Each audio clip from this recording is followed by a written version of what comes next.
Assalamu alaikum, sir. I'm Yasin. Alaikum assalam. I'm Sadhu. Thank you, Yasin. Yasin, how many types of coffee? There are 4 types of coffee: Arabica, Robusta, Arabica, Excelsa.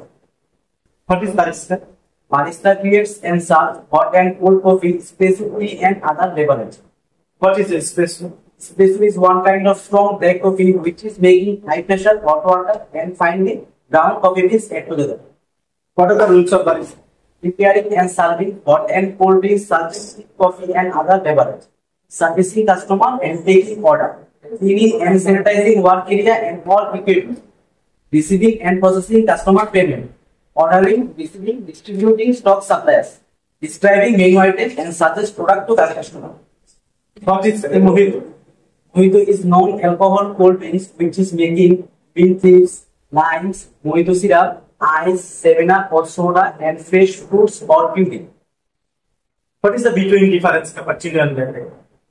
Cappuccino, more foam, latte, less foam. Cappuccino, strong coffee, latte, light coffee. How to make B60? Coffee beans 20 gram, hot water 300 ml, ratio 1:15 or 1:16. Do you need latte in coffee? Yes. Okay, good. Now you make one espresso, make one hot B60 and make some latte art with coffee. Yes, sir. Thank you.